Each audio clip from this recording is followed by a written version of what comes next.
اعوذ باللہ من الشیطان اللعین الرجیم بسم اللہ الرحمن الرحیم الحمد للہ رب العالمین الصلاة والسلام علی اشرف الانبیاء والمرسلین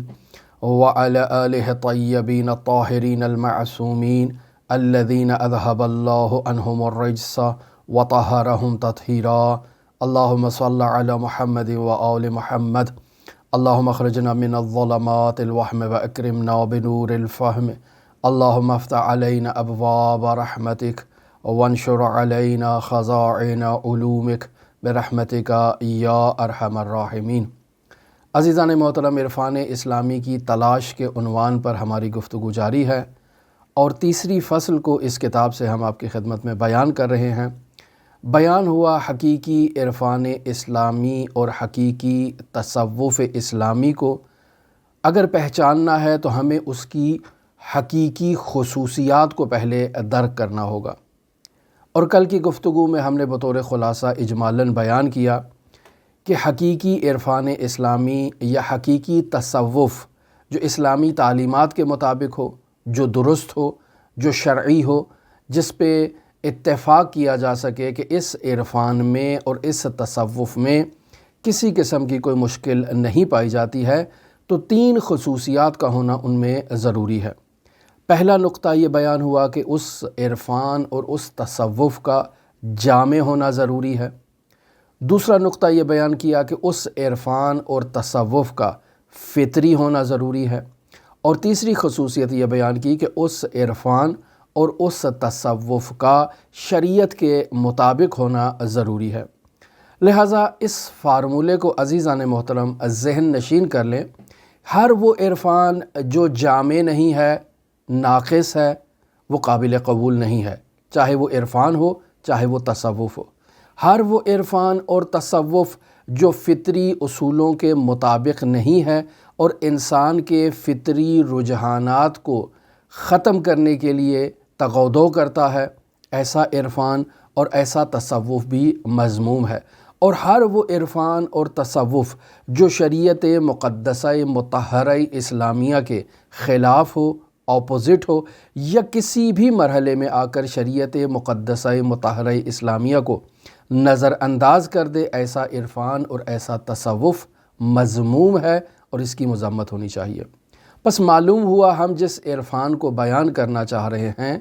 جس تصوف کو بیان کرنا چاہ رہے ہیں، وہ حضرات اہل بیت علیہم الصلاۃ والسلام کی سیرت اور تعلیمات کا نچوڑ ہے۔ بس آپ یوں کہیں کہ اہل بیت علیہم الصلاۃ والسلام کی لسان مبارک سے جو کلمہ بھی جاری ہوا ہے وہ عرفان اور تصوف حقیقی کے مطابق ہے اور اس کے برعکس نہیں ہے۔ بس یہاں عزیزان محترم اس نقطے پر توجہ کریں، ہم اس تصوف کا ذکر نہیں کر رہے جو آپ معاشرے میں گلیوں کوچوں میں مشاہدہ کرتے ہیں، جسے آپ خانقاہوں میں مشاہدہ کرتے ہیں، جسے آپ درباروں میں اور مزاروں میں مشاہدہ کرتے ہیں۔ ہماری اس تصوف سے بحث نہیں ہے،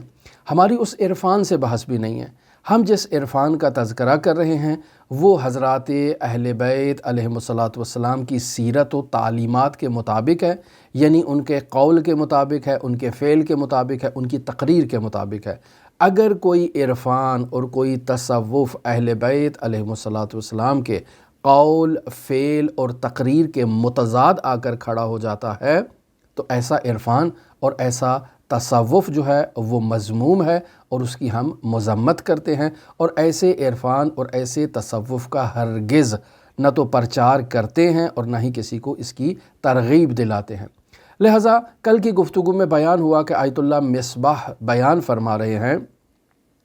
کہ ہم اس عرفان اور اس تصوف کی یہ جو تین بنیادی خصوصیات بیان کی ہیں، ان خصوصیات کو ہم قرآن و سنت سے بیان کرنے سے پہلے ان کے بارے میں ہم ایک عقلی تحلیل اور تجزیہ آپ کی خدمت میں پیش کریں گے، اور ہمارا یہ کہنا ہے کہ اگر ہمارے پاس قرآن و سنت سے دلائل نہ ہوں، ہم اپنی فطرت کی طرف رجوع کریں، عقل سلیم کی طرف رجوع کریں، یعنی 2 + 2 = 4 کریں، تو ہماری عقل ہمیں یہی فارمولہ دیتی ہے کہ ہر وہ عرفان جو جامع ہو، ہر وہ عرفان جو فطرت کے مطابق ہو، ہر وہ عرفان جو شرعی قواعد و ضوابط کے مطابق ہو، اس کی پیروی کرنی چاہیے، اور جو اس سے متضاد ہو اس کو نظر انداز کر دینا چاہیے۔ یعنی ابھی ہم قرآن و سنت کا تذکرہ نہیں کر رہے، ابھی ہم اپنے عقلی تجزیہ و تحلیل کا ذکر کر رہے ہیں اور جائزہ لے رہے ہیں۔ لہٰذا آیت اللہ مصباح یہاں اس نقطے کو نہایت ہی خوبصورتی کے ساتھ عقلی پیرائی میں بیان کر رہے ہیں کہ عرفانی تعلیمات کا اور تصوف کی تعلیمات کا عقلی انداز میں اور عقلی تجزیہ تحلیل کے مطابق اس کا جامع ہونا، فطرت کے مطابق ہونا اور اس کا شریعت مقدسہ مطہرہ اسلامیہ کے مطابق ہونا، یہ نہایت ہی ضروری ہے۔ اب یہاں آیت اللہ مصباح کہتے ہیں کہ میں عقلی تجزیہ و تحلیل کو بیان کرنے سے پہلے دو مقدمے آپ کی خدمت میں بیان کرتا ہوں۔ یہ دو مقدمے کل بیان ہو چکے ہیں اور آج میں صرف اشارہ کرنا چاہوں گا، اور آگے چونکہ آج کی بحث بھی ہمارے انہی دو مقدمات سے مربوط ہے، لہٰذا آپ کے اذہان عالیہ کو ان دو مقدمات سے پھر جو ہے وہ ذہن نشین کرنا چاہتا ہوں تاکہ آپ کے اذہان میں ان کا تکرار ہو جائے۔ پہلا مرحلہ حقیقت عرفان کو بیان کرنا چاہ رہے ہیں آیت اللہ مصباح۔ آیت اللہ مصباح کہتے ہیں کہ ہمارے پاس یہاں عزیزان محترم تین چیزیں ہیں، ایک عرفان نظری ہے، ایک عرفان عملی ہے، ایک حقیقت عرفان، لب عرفان، مغز عرفان ہے۔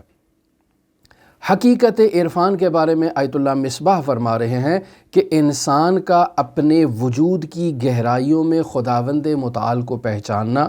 خداوند متعال کی شہودی معرفت حاصل کرنا، خداوند متعال کی قلبی اور وجدانی معرفت حاصل کرنا، یہ حقیقت عرفان کہلائے گا۔ اور پھر یہاں آیت اللہ مصباح اس کو آغاز میں بیان کر چکے ہیں کہ اس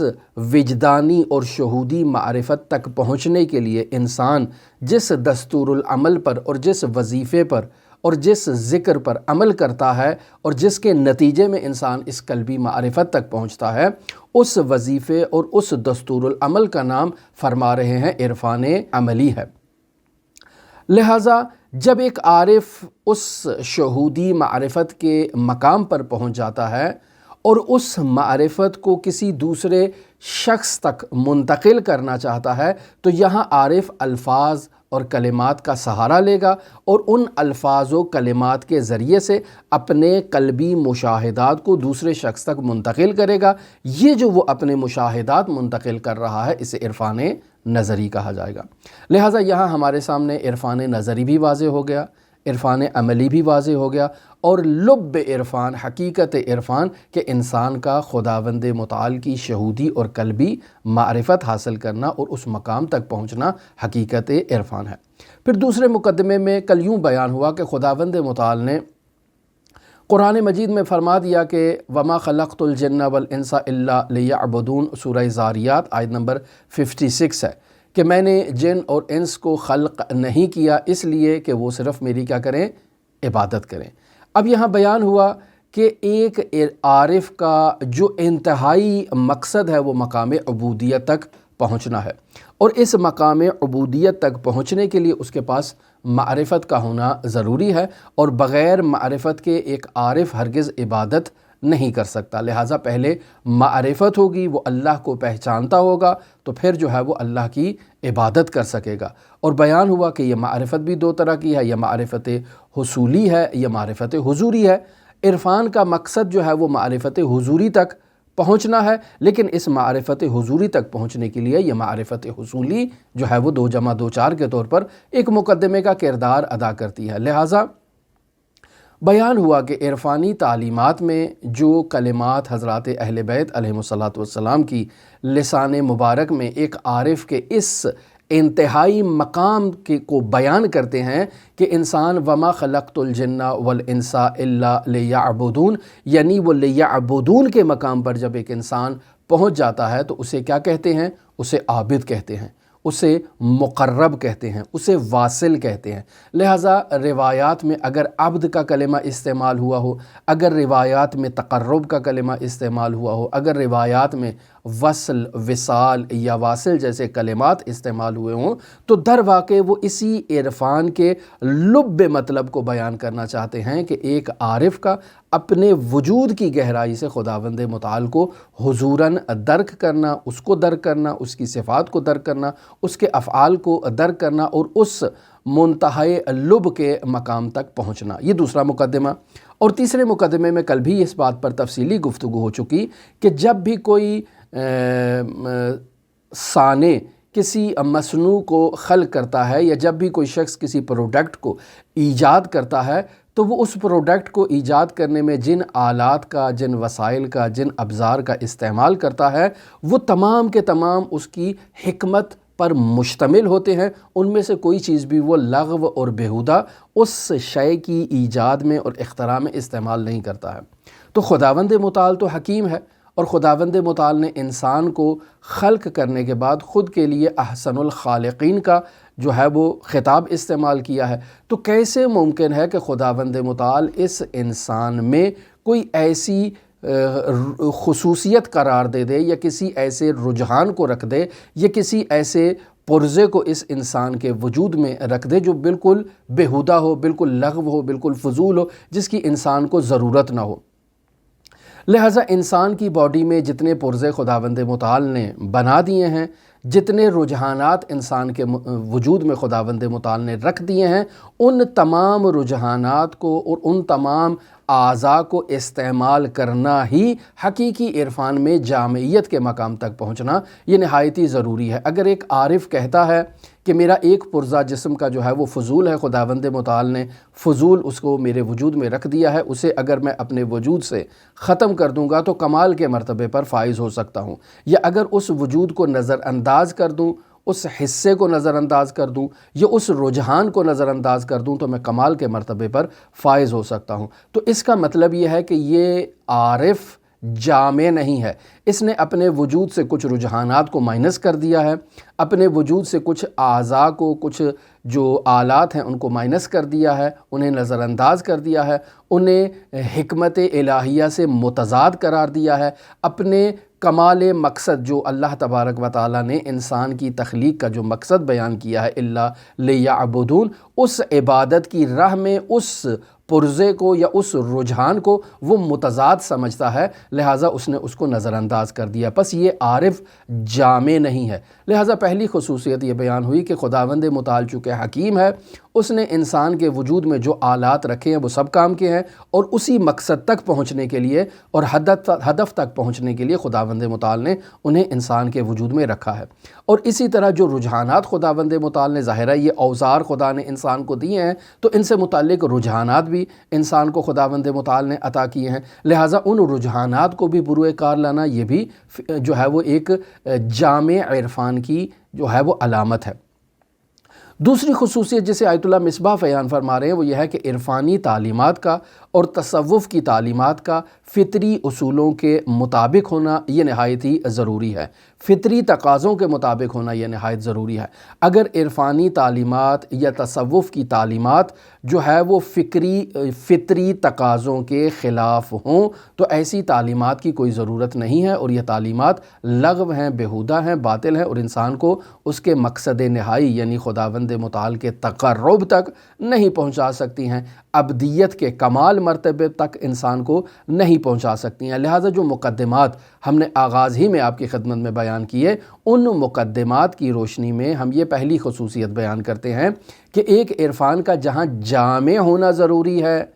یعنی انسان اپنی قوتوں اور توانائیوں کو ملحوظ خاطر رکھے اور ان تمام رجحانات کو استعمال کرے، وہیں ہم یہ کہتے ہیں کہ ایک انسان کا فطری تقاضوں کے مطابق ہونا بھی ضروری ہے۔ چونکہ انسان کو جو خداوند متعال نے اعضاء دیے ہیں، ہر عضو سے متعلق جو ہے وہ خداوند متعال نے انسان کے وجود میں رجحانات رکھ دی ہیں۔ مثلا انسان کے وجود میں کھانے کا رجحان ہے، انسان کے وجود میں پینے کا رجحان ہے، انسان کے وجود میں سونے کا رجحان ہے، جاگنے اور بیدار ہونے کا رجحان ہے، تولید نسل کا رجحان ہے۔ تو یہ تمام رجحانات خداوند متعال نے انسان کے کمال کو مد نظر رکھتے ہوئے جو ہے وہ انسان کے وجود میں رکھے ہیں، اور اگر انسان اپنے ان فطری رجحانات کو جو ہے وہ ان کی تکمیل نہیں کرے گا، تو اس کا مطلب یہ ہے کہ ان فطری رجحانات کو نظر انداز کرتے ہوئے وہ انہیں خلاف حکمت اور خلاف مصلحت الہی سمجھتا ہے۔ یعنی خداوند متعال نے انسان کا مقصد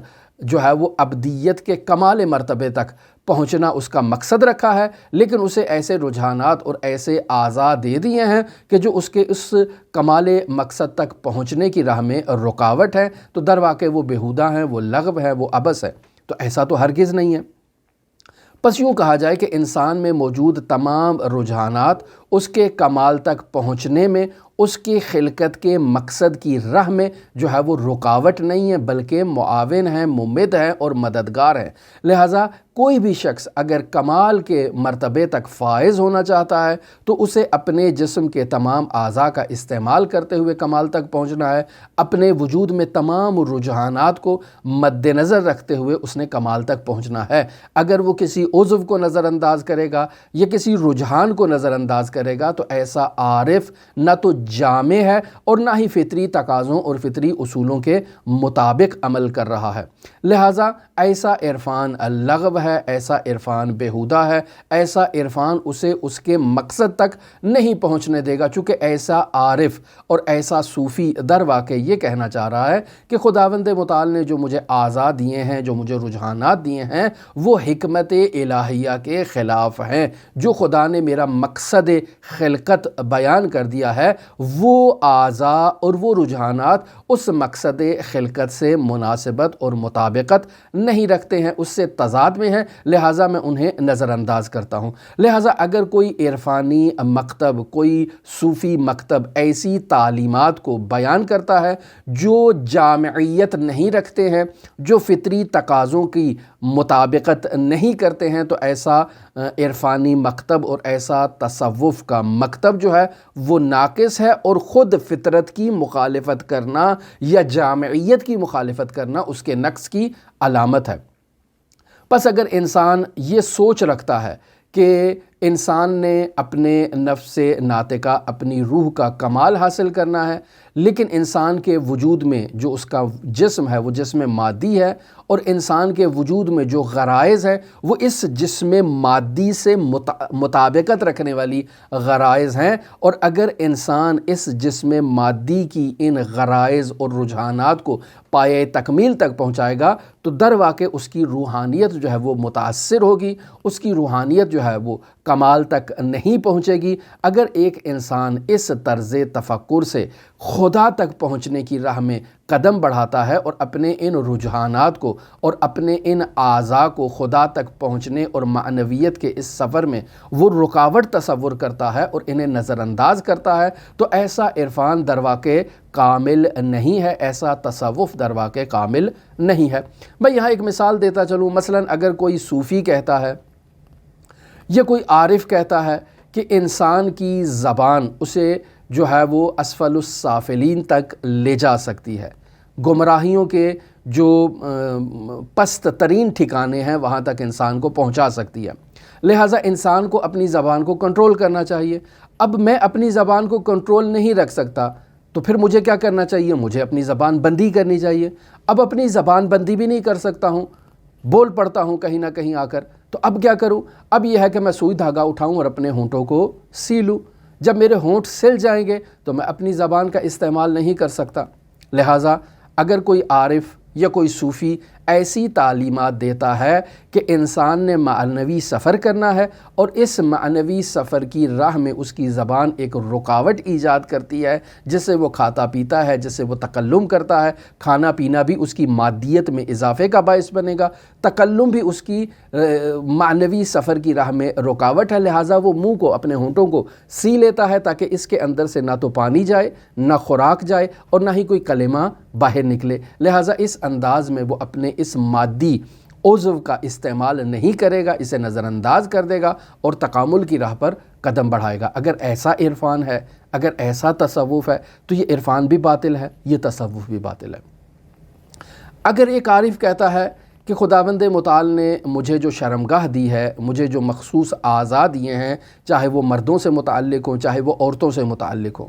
اگر ایک عارف یا ایک صوفی اور اس کا عرفانی مکتب اور اس کا صوفی مکتب اسے یہ تعلیم دیتا ہے کہ انسان نے جو ہے وہ کمال تک پہنچنا ہے، معنوی کمال کا سفر طے کرنا ہے۔ لہٰذا اس معنوی کمال کے سفر کی راہ میں انسان کی یہ شرمگاہ اور یہ نازک اعضاء جو ہیں یہ رکاوٹ ایجاد کرتے ہیں۔ چونکہ بالآخر یہ اعضاء انسان کے پاس ہوں گے تو انسان میں ایک جنسی خواہش ضرور ایجاد ہوگی۔ لہٰذا اب کیا کیا جائے؟ انسان اپنی اس معنوی سفر کی راہ میں رکاوٹ ان جنسی اعضاء کو سوئی دھاگے سے سی لیتا ہے تاکہ اس کے یہ اعضاء جو ہیں وہ اسے معنوی سفر کی راہ میں اس کی جو رکاوٹ ہے وہ ایجاد نہ کرے۔ لہٰذا آپ بعض ایسے صوفیوں سے متعلق یا بعض ایسے راہبوں سے متعلق یا بعض ایسے جو یہ مرتاز ہیں، ہندو مرتاز، ان کے متعلق ایسا سنیں گے کہ یہ ایسا کرتے ہیں، یعنی اپنے منہ کو بھی سی لیتے ہیں یا اپنی شرمگاہوں کو ایسے سوئی دھاگے سے سی لیتے ہیں یا ان پہ ایسے وزنی پتھر باندھ دیتے ہیں تاکہ وہ جو ایک غریزہ جنسی انسان کے وجود میں پایا جاتا ہے وہ غریزہ جنسی جو ہے وہ منقطع ہو جائے، تاکہ انسان کو ان جسمانی اعضاء کے ہوتے ہوئے ان کے وجود کا احساس اس کے وجود میں باقی نہ رہے اور ان کی طرف جو رجحان ہے انسان کے وجود میں وہ رجحان ختم ہو جائے، انسان کو شادی کی طرف جو ہے وہ توجہ اس کی جو ہے وہ ختم ہو جائے، انسان تولید نسل کی طرف متوجہ نہ ہو۔ تو آیا ایسا عرفان اور ایسا تصوف، چاہے وہ اگر کسی شیعی عرفان میں پایا جاتا ہے یا شیعی تصوف میں پایا جاتا ہے یا کسی بھی دوسرے مکتب الہی میں پایا جاتا ہے یا غیر الہی میں پایا جاتا ہے جیسے ہندوازم میں ہے، تو ایسا عرفان، ایسا تصوف باطل ہے، ایسا محکوم ہے، اس کی کوئی تائید نہیں کرتا ہے، حتیٰ کوئی عاقل تائید نہیں کرے گا چہ برسد کہ ایک متشرع شخص اس کی تائید کرتا ہو۔ یا مثلاً بعض جو صوفیوں سے متعلق ہم نے بیان کیا وہ غسل نہیں کرتے ہیں، جیسے ہندو مرتاز ہیں، صدیوں صدیوں وہ پانی کے قریب کھڑے رہتے ہیں لیکن کبھی پانی کے اندر نہیں جائیں گے، کبھی غسل نہیں کریں گے، ان کا بدن بدبو سے مملو ہوتا ہے، بھرا ہوتا ہے گندگی سے، میل کچیل سے، اور وہ اسی حالت میں اپنا جو ہے وہ مراقبہ کر رہے ہوتے ہیں، اپنا چلہ کاٹ رہے ہوتے ہیں، اپنی ریاضت کر رہے ہوتے ہیں۔ بس ایسی تمام تعلیمات کہ جو انسان کے جسمانی اعضاء کو انسان کی سعادت کی راہ میں رکاوٹ سمجھتے ہوئے ان جسمانی اعضاء کو نظر انداز کرنے کے لیے، ان جسمانی اور مادی اعضاء کو ختم کرنے کے لیے یا ان کی جو وقعت ہے اسے نظر انداز کرنے کے لیے یا جو ان کے وجود میں رجحان ہے اس عضو سے متعلق، اس رجحان کو سعادت معنوی کی راہ میں رکاوٹ تصور کرتے ہوئے اسے اگر وہ ختم کرنے کے لیے کوئی تعلیم دیں، کوئی وظیفہ دیں، کوئی چلہ دیں، کوئی اقدام کریں تو یہ سب کے سب مذموم ہے اور اس کی نفی کی جاتی ہے۔ نہ تو ایسا عرفان قابل قبول ہے اور نہ ہی ایسا تصوف قابل قبول ہے۔ عزیزان محترم، لہٰذا یہاں آیت اللہ مصباح فرما رہے ہیں کہ عزیزان محترم آپ اس چیز کی طرف مشاہدہ کریں کہ ایک عارف اگر تکامل اختیار کر لیتا ہے، اگر عمل صالح انجام دیتا ہے تو خداوند متعال نے اسے تکامل کی جزا کے طور پر یا عمل صالح کی جزا کے طور پر اسے بشارت دی ہے قرآن مجید میں یا روایات میں کہ تمہیں جنت میں خوبصورت محل عطا کیے جائیں گے، تمہیں ایسے سرسبز اور شاداب باغات عطا کیے جائیں گے جس میں خوبصورت اور دل کو بھا جانے والی نہریں جو ہیں وہ اس میں جاری ہوں گی، تمہیں اس جنت میں خوبصورت حوریں عطا کی جائیں گی جو تمہاری زوجات کا کردار ادا کریں گی اور تمہاری جو ضروریات ہیں ان کو وہاں پر پورا کریں گی۔ البتہ یہاں یقینی بات ہے کہ یہ سب مادی بعد نہیں رکھتی ہیں، یعنی مادی نہیں ہے کہ انسان تصور کرے وہ ایک عالم ملکوت ہے، اس میں عالم مادہ موجود نہیں ہے۔ وہاں اگر خوبصورت محل ہیں، وہاں اگر خوبصورت نہریں ہیں، خوبصورت باغات ہیں، خوبصورت زوجات ہیں، تو وہ سب اس سنخ مادہ سے نہیں ہے کہ جو اس عالم دنیا میں ہم جسے مشاہدہ کر رہے ہیں۔ لہٰذا جب بھی انہیں روایات میں یا آیات میں بیان کیا گیا ہے تو ان چیزوں کا اس دنیاوی نعمات سے مقایسہ کرنا قیاس مع الفارق ہے۔ لیکن آیت اللہ مصباح یہاں یہ کہنا چاہ رہے ہیں کہ عزیزان محترم اس بات پر توجہ دیں کہ خداوند متعال نے عمل صالح کی جزا میں انہی چیزوں کا ذکر کیوں کیا ہے؟ اگر انسان کے تکامل کی راہ میں یہ چیزیں اس دنیا میں رکاوٹ ہیں تو وہاں آخرت میں خداوند متعال انسان کو سعادت حاصل کرنے کے بعد، کمال حاصل کرنے کے بعد یہ تحائف کیوں عطا کر رہا ہے؟ تو پس معلوم ہوا کہ اس دنیا میں بھی یہ تحائف اگر انسان کو خداوند متعال نے عطا کیے ہیں تو اس کے کمال کی راہ میں یہ رکاوٹ ایجاد نہیں کرتے ہیں۔ البتہ اب یہاں آیت اللہ مصباح فرماتے ہیں کہ ہمیں یہ بحث کرنا ہے کہ ہمارے وجود میں یہ جو جسمانی اعضاء ہیں اور ان جسمانی اعضاء سے متعلق جو ہمارے وجود میں رجحانات پائے جاتے ہیں، صحیح عرفان اسلامی کی تیسری خصوصیت آیت اللہ مصباح یہ فرما رہے ہیں کہ ان رجحانات کو اعتدال کے دائرے میں لے کر آنا ہے۔ ہر انسان میں فطری خواہشات پائی جاتی ہیں اور یہ فطری خواہشات بس اوقات ایک خواہش دوسری خواہش کے اپوزٹ ہے، تضاد میں ہے۔ بطور مثال آیت اللہ مصباح یہاں مثال دے رہے ہیں کہ مثلاً فطری طور پہ انسان میں تفریح کا ایک رجحان پایا جاتا ہے۔ میں سیر سپاٹے کے لیے نکل جاؤں، دنیا بھر کا چکر لگاؤں، یہ میرا ایک فطری رجحان ہے۔ پہاڑوں کو دیکھوں، غاروں کو دیکھوں، باغات کو دیکھوں، جنگلات کو دیکھوں، یہ جو حیات وحش ہے، جو جنگلی زندگی ہے، اس کو جا کر وہ ایمیزون کے جنگلوں میں جا کر میں مشاہدہ کروں، یہ ایک انسان کی فطری خواہش ہوتی ہے، انسان میں ایک فطری رجحان ہے۔ دوسری طرف خداوند متعال نے انسان کے وجود میں ایک فطری رجحان رکھ دیا ہے اور وہ ہے طلب علم، حصول علم حاصل کرنا۔ اب آپ دیکھیں کہ سیر و تفریح کہاں اور علم کا حصول کہاں۔ علم کے حصول کے لیے انسان کو باقاعدہ کتاب خانوں میں جانا ہے، استاد کے پاس جانا ہے، باقاعدہ ایک جگہ بیٹھ کر اس کو مطالعہ کرنا ہے، علم حاصل کرنا ہے۔ البتہ یہ سیر و تفریح اور سیر و سیاحت بھی علم ہے، اس میں بھی علم پایا جاتا ہے، لیکن یہ علم کے جو انسان نے باقاعدہ کتابوں سے حاصل کرنا ہے، جو انسان نے یونیورسٹیوں میں، کالجوں میں، دانشگاہوں میں اور مدارس دینیہ میں بیٹھ کر حاصل کرنا ہے، جس کے لیے لائبریری کی ضرورت ہے، یقینی بات ہے یہ رجحان، اس علم کو حاصل کرنے کا رجحان اور سیر و سیاحت کا رجحان آپس میں متضاد ہے۔ اسی طرح انسان کے وجود میں جنسی لذات اور جنسی خواہشات کا بھی رجحان پایا جاتا ہے۔ اب اگر ان تمام رجحانات کو مد نظر رکھیں جو انسان کے وجود میں ہیں، جیسے کھانے پینے کا رجحان ہے، سونے جاگنے کا رجحان ہے، تو یہ سب رجحانات آپس میں ایک دوسرے کے ساتھ تضاد رکھتے ہیں عزیزان محترم۔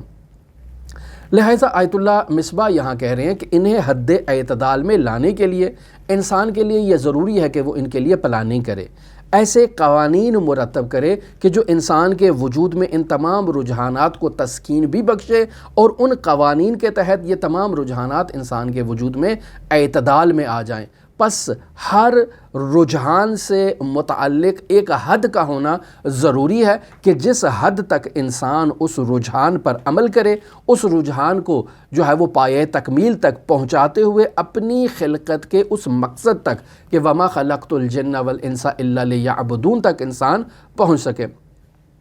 ہمارے ایک استاد فرمایا کرتے تھے کہ خداوند متعال نے اس دنیا میں جس چیز کو بھی خلق فرمایا ہے اس چیز کے لیے ایک کمال کو قرار دیا ہے، اور اس شے نے اس کمال تک پہنچنا ہے تب جا کر وہ کامل ہوگی، اور اگر اس کمال تک وہ نہیں پہنچتی ہے تو وہ کامل نہیں ہے، وہ ناقص ہے۔ جیسے مثلاً یہ حلال گوشت حیوانات ہیں، ان کی زندگی کا کمال یہ ہے کہ یہ انسان کے لیے غذا کا باعث بنے۔ جیسے یہ پودے ہیں، جیسے یہ گیا ہے، ان کی زندگی کا کمال یہ ہے کہ یہ انسان کی زندگی کے لیے جو ہے وہ آکسیجن فراہم کریں، اور ان کی زندگی کا کمال یہ ہے کہ یہ انسان کی خوراک کا ذریعہ بنے۔ یہ پھل ہیں، یہ پھل کس لیے ہیں؟ تاکہ ان کا کمال یہ ہے کہ یہ انسان کے وجود کی تقویت کا باعث بنے، تاکہ انسان ان سے تقویت حاصل کر کے اللہ کی عبادت کرے۔ پس اس کائنات میں ہر شے کا ایک کمال خداوند متعال نے رکھا ہے، ہمیں اس کمال کا علم نہیں ہے، یہ ایک ہماری طرف سے نقص ہے، ہماری طرف سے کوتاہی ہے، لیکن اس کے لیے کمال خداوند متعال نے رکھا ہے۔ ایسے ہی انسان کے ہر جسمانی عضو کا ایک کمال ہے، اور اس کمال تک پہنچنے کے لیے انسان کو قوانین کی ضرورت ہے۔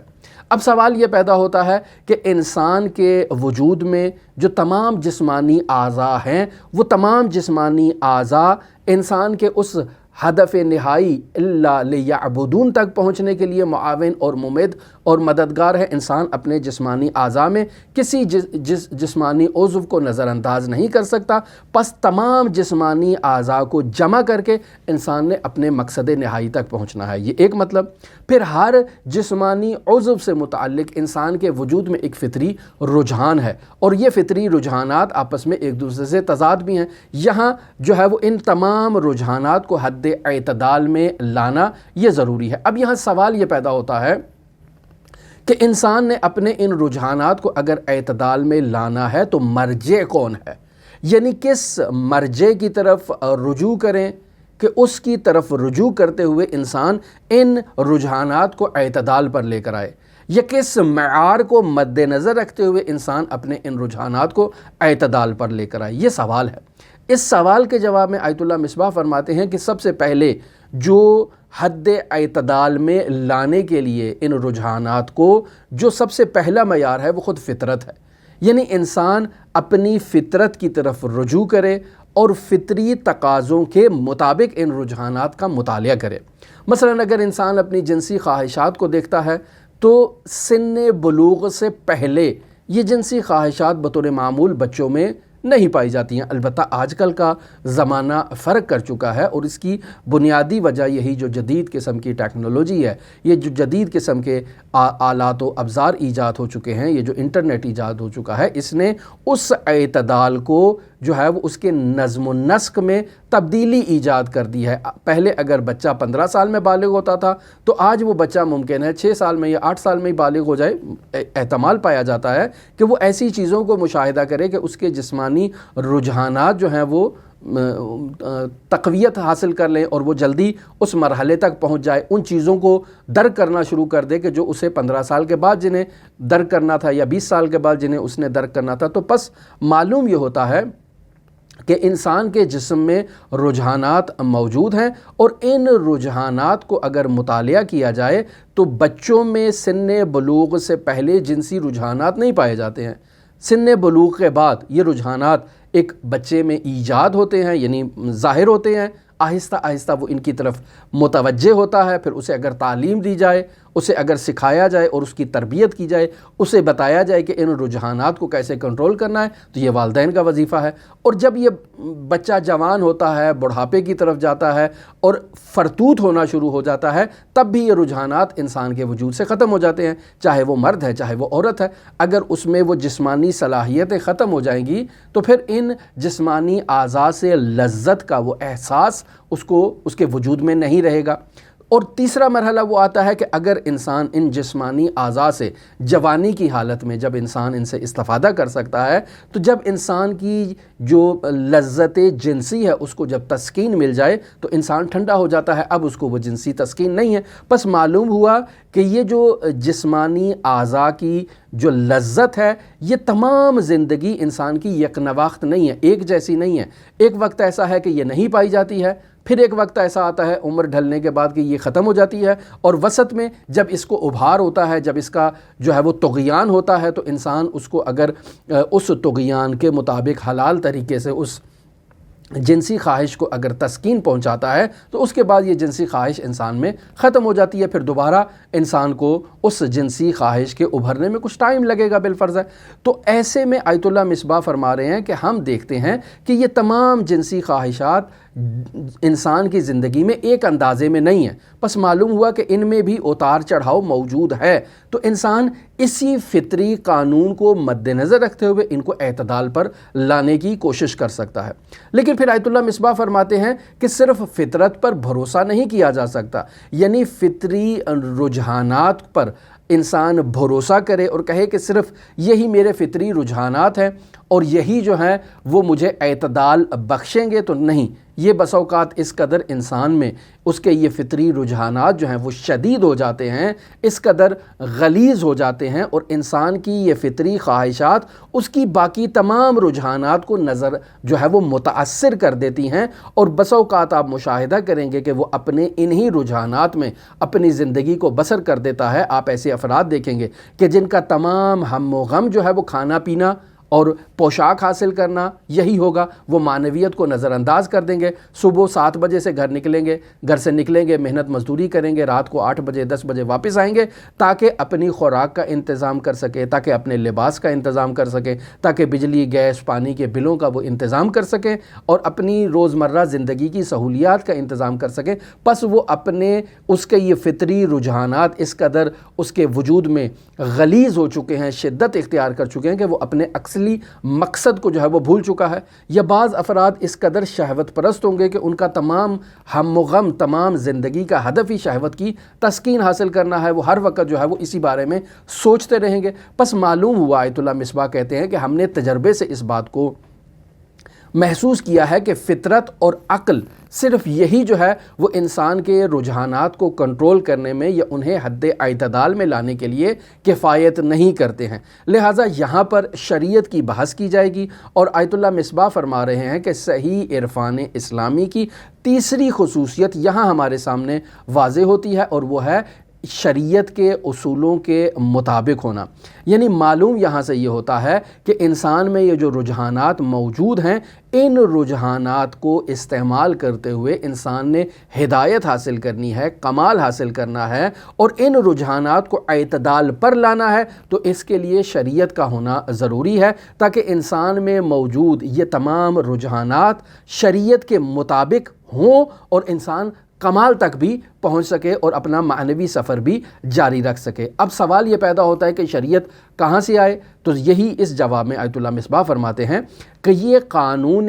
شرعی جو ہے اس کے لیے انسان کو اسی خالق کی طرف رجوع کرنا ہے جس خالق حکیم نے انسان کو خلق کیا، انسان کو یہ جسمانی اعضاء دیے، اور ہر جسمانی عضو سے متعلق اس نے انسان کے وجود میں رجحان بھی رکھا ہے۔ وہی خالق حکیم انسان کے لیے ایسے شرعی قوانین کو بیان کر سکتا ہے تاکہ ان قوانین پر عمل کر کے انسان اپنے ہر جسمانی عضو کا بھی استعمال کرے، اپنی ہر رجحان کا بھی استعمال کرے، اور اس جسمانی عضو اور رجحان کو استعمال کرے اپنے کمال تک پہنچنے کی راہ میں۔ لہٰذا اگر دیکھا جائے تو خداوند متعال نے اس مقصد کی تکمیل کے لیے، یعنی انسان کے ان جسمانی اعضاء اور ان سے متعلق ان رجحانات کو اعتدال بخشنے کے لیے خداوند متعال نے 1,24,000 انبیاء کا انتظام کیا، ان کے لیے شریعتوں کا اہتمام کیا۔ پس ہماری عقلی تجزیہ و تحلیل کے مطابق خداوند متعال کی اگر کوئی حضوری،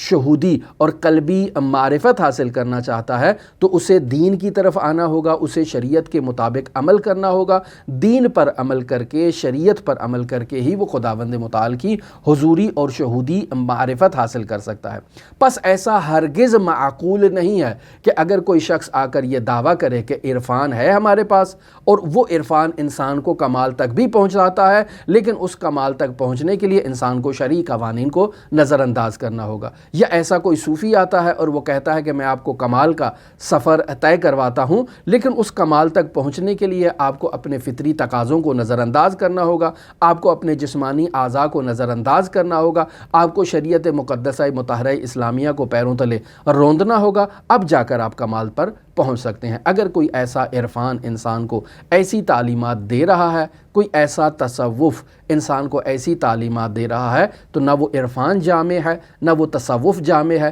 نہ وہ عرفان صحیح ہے، نہ وہ تصوف صحیح ہے، اور وہ عرفان بھی باطل ہے اور وہ تصوف بھی باطل ہے، اور وہ عرفان اور وہ تصوف حضرات اہل بیت علیہم الصلاۃ والسلام کی اور قرآن مجید کی تعلیمات سے متضاد ہے، اپوزٹ ہے، اور اس کی شدت سے نفی کی جاتی ہے۔ لہٰذا ہم جس عرفان اسلامی کو بیان کر رہے ہیں اسے ہم نے یہ نام دیا ہے عرفان شیعی فقاہتی، یعنی ایسا عرفان جو شیعی بھی ہے، یعنی حضرات اہل بیت علیہم الصلاۃ والسلام کی سیرت و تعلیمات سے ماخوذ ہے، اور فقاہتی بھی ہے، یعنی فقہ شیعہ کے عین مطابق ہے، اور اس میں کسی چیز کو نظر انداز نہیں کیا جا سکتا۔ نہ تو انسان کے جسمانی اعضاء کو نظر انداز کیا جا سکتا ہے، نہ انسان کے رجحانات کو نظر انداز کیا جا سکتا ہے۔ انسان کے تمام جسمانی اعضاء اور تمام رجحانات کو حد اعتدال پر لا کر خداوند متعال کا تقرب حاصل کیا جا سکتا ہے،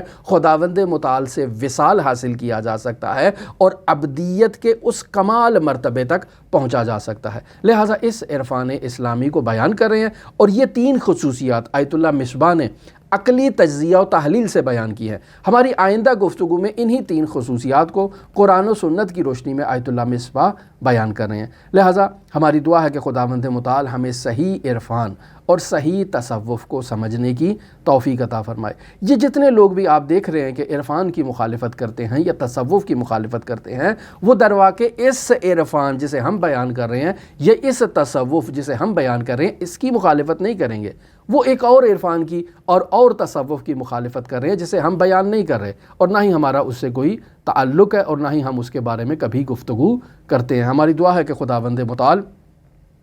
ہمیں حضرات اہل بیت علیہم الصلاۃ والسلام کی صحیح تعلیمات سے فیض حاصل کرنے کی توفیق عطا فرمائے۔ منجی عالم بشریت حضرت صاحب العصر والزمان کے ظہور میں تعجیل فرمائے، ہمیں حضرت صاحب العصر والزمان کے اصحاب و اعوان و انصار میں شمار فرمائے۔ آپ تمام عزیزان کے لیے امام الرؤوف کی بارگاہ میں نائب الزیارہ بھی ہیں اور دعا گو بھی ہیں۔ اللہم صلی علی محمد و آل محمد وعجل فرج قائم آل محمد۔